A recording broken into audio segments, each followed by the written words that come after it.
En tout cas, c'est vraiment très drôle parce que dans mon dernier vidéo, je vous disais, ou plutôt je vous conseillais, je ne donne jamais d'ordre, ce ne sont pas des commandements, ce sont des conseils. Je conseillais fortement de ne plus coter vos symptômes sur une échelle de 1 à 10. Et là, j'ai fait une vidéo et c'était des 8 par-ci, des 9,5 par-là. Je l'ai mis sur YouTube. Puis je suis allé dans la piscine et en plein milieu de ma nage, j'ai réalisé. J'ai coté mes symptômes tout le long du vidéo. C'est un réflexe normal. Ça fait longtemps qu'on utilise ce système-là. Hein. C'est le système médical qui nous demande toujours ça sur une échelle de 1 à 10. Souvent pour contrôler notre niveau de morphine. Sur une échelle de 1 à 10. Donc comme je le disais, non seulement il ne faut pas coter nos symptômes sur une échelle de 1 à 10, on ne devrait même pas se rendre là, on ne devrait même pas parler de nos symptômes. C'est vraiment le conseil le plus simple et le conseil, je crois, le plus efficace au début du reconditionnement de la douleur. On ne parle plus des symptômes. Jamais, jamais. Arrêtez complètement de parler des symptômes, complètement. Dès que j'ai entendu un YouTuber me dire ça, qu'il fallait plus parler des symptômes, j'ai complètement arrêté d'en parler. Et c'est la meilleure chose que j'aurais pu faire. J'ai commencé à penser aux symptômes 50% moins, si c'est pas plus. Le lien est direct. Et c'est vraiment ça le but, penser de moins en moins aux symptômes. Comme je le disais dans la vidéo précédente, dans le reconditionnement de la douleur, la pire chose qu'on peut faire, c'est de mesurer ses progrès par les symptômes. Il ne faut absolument pas mesurer nos progrès par les symptômes parce que moi, j'ai eu des douleurs intenses, hein, sans mettre de numéro dessus. Qu'est-ce que tu veux dire des douleurs intenses? Des 8, des 9? Je sais pas. Je vais mettre de numéro dessus. Des douleurs intenses. J'ai eu des douleurs intenses jusqu'à la fin du processus du reconditionnement de la douleur. Jusqu'à la fin. La douleur ne descendait pas. Les épisodes de douleur duraient moins longtemps et étaient de plus en plus espacés. C'est ça qui se passait, mais j'avais encore des douleurs très intenses, hein, sans mettre de numéro dessus. Donc, dans le reconditionnement de la douleur, on ne mesure pas nos progrès par les symptômes. On ne parle plus des symptômes. On ne pense plus aux symptômes. On se fout complètement des symptômes. Et d'ailleurs, c'est comme ça qu'on mesure nos progrès. On mesure nos progrès, comme je l'expliquais, par notre niveau d'irritation par rapport aux symptômes. Souvent, les gens parlent de la peur. Il ne faut pas avoir peur des symptômes. Et là, comme Alan Gordon l'explique dans son livre Déjouer la douleur chronique, j'espère que vous l'avez lu. Lorsqu'on dit à certaines personnes que c'est la peur qui entretiennent les symptômes, ils disent « Ah non, moi je n'ai pas peur des symptômes, mais je suis irrité. » Donc, utilisons ce mot-là, l'irritation. Hein, c'est un mot assez vague. Je crois que même ceux qui disent qu'ils n'ont pas peur des symptômes pourraient admettre qu'ils sont irrités par les symptômes. Et c'est ça qu'on mesure. Notre niveau d'irritation par rapport aux symptômes. Mais dans cette vidéo-ci, ce qu'on va explorer, c'est ce qu'il y a en dessous de l'irritation. Qu'est-ce qu'il y a sous l'irritation? C'est le doute. Le doute, le doute, le doute, c'est la chose la plus importante dans tout le reconditionnement de la douleur. N'en doutez pas, c'est le doute.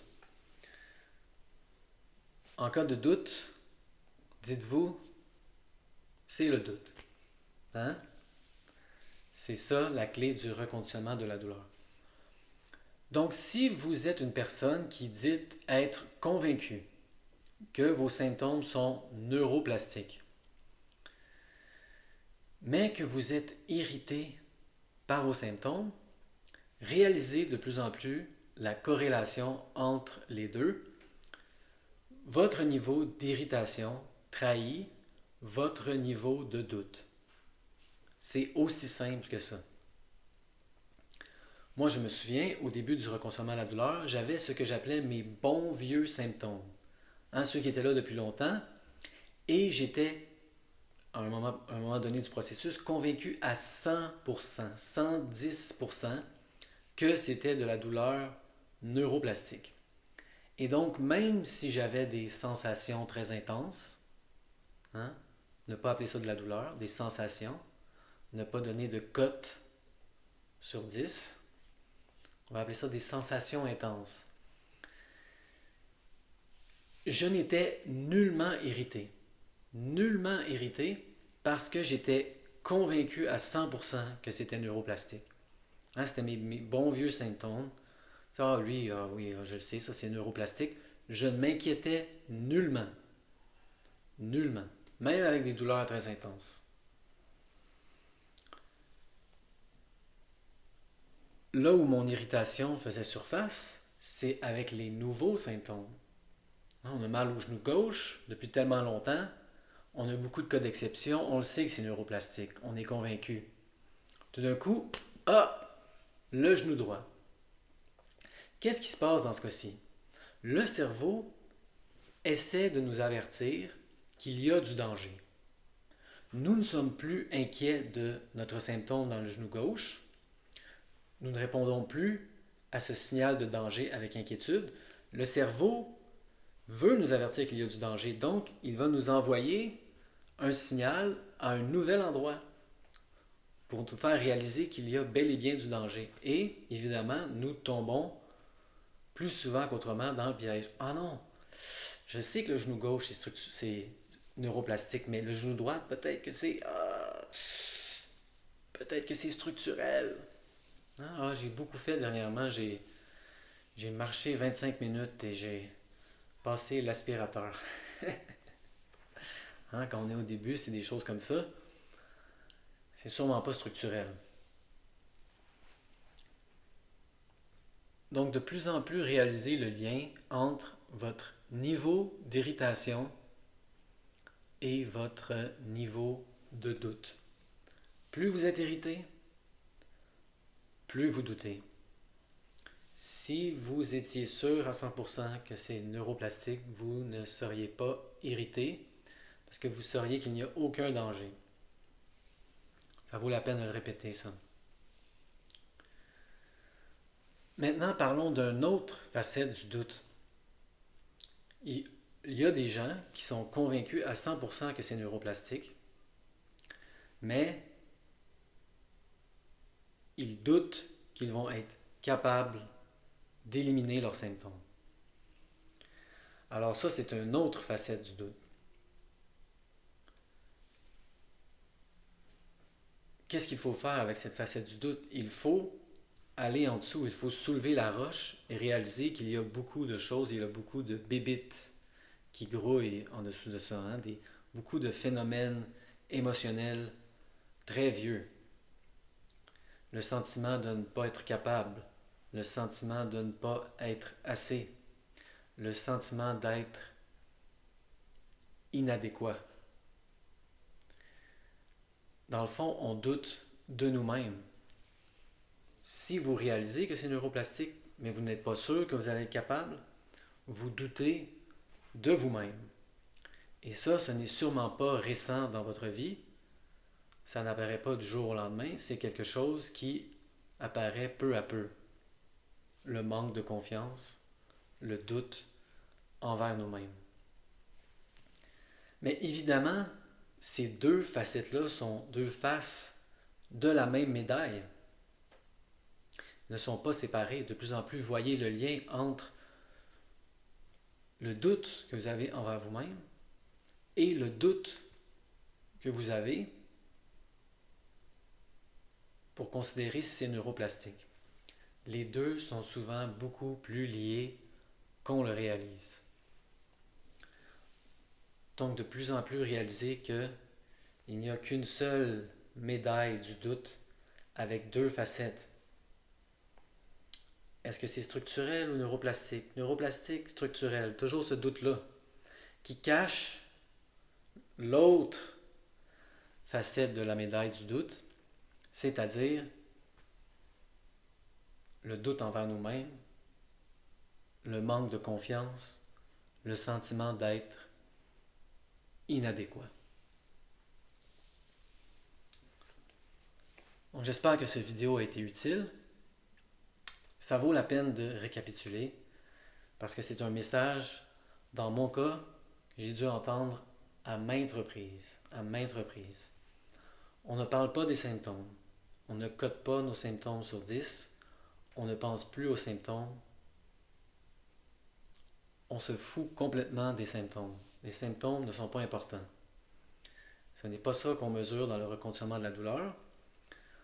On mesure notre irritation par rapport aux symptômes, notre attitude par rapport aux symptômes. Et, comme je l'explique dans cette vidéo, on utilise notre niveau d'irritation comme un indice de notre niveau de doute. Et c'est vraiment l'aspect numéro 1 selon tous les thérapeutes en reconditionnement de la douleur qu'il faut maîtriser le plus pour éliminer nos symptômes, c'est l'aspect du doute qu'il faut écraser. Écraser le doute pour devenir de plus en plus confiant. De plus en plus confiant que notre douleur est neuroplastique, de plus en plus confiant que nous sommes capables d'éliminer la douleur neuroplastique. Et ça va se faire en plusieurs étapes. Comme je l'ai expliqué, il y a un point de bascule dans le processus du reconditionnement de la douleur qui est très intéressant. C'est le moment où on devient certain. On réalise que ce n'est qu'une question de temps avant que les symptômes diminuent et soient complètement éliminés. On est sûr et certain. Ça y est, je suis certain, ce n'est qu'une question de temps. Tôt ou tard, les symptômes vont disparaître. Et ça, c'est un beau moment, un grand moment, c'est excellent. Mais ce n'est pas fantastique. Le moment fantastique, le moment formidable du reconditionnement de la douleur, c'est quand la notion de temps disparaît et qu'on réalise qu'on est correct maintenant. Je suis correct maintenant. Je peux faire tout ce que je veux maintenant. Je peux aller jogger, je peux aller faire de la bicyclette, je peux aller faire de la nage. Peut-être que ça va déclencher de la douleur intense. Ce n'est pas grave parce que ce n'est pas dangereux. Je suis correct maintenant. Et une fois qu'on se sent correct maintenant, qu'il n'y a plus de question de temps, c'est vraiment là que le tour est joué. Il n'y a même plus de temps à attendre. Ah, tôt ou tard, il n'y a plus de tôt, il n'y a plus de tard, il n'y a plus de temps. Le temps, c'est maintenant. Vous êtes correct maintenant, vous êtes bien, vous n'avez pas d'anomalie, vous n'avez pas de cassure, de brisure. Si vous avez fait le test, si vous avez accumulé des cas d'exception, vous savez de plus en plus que votre douleur est neuroplastique. Ça va vraiment être la clé pour éliminer les symptômes chroniques, écraser de plus en plus le doute, augmenter de plus en plus la confiance. La confiance en vous, la confiance que vous êtes capable d'éliminer les symptômes chroniques.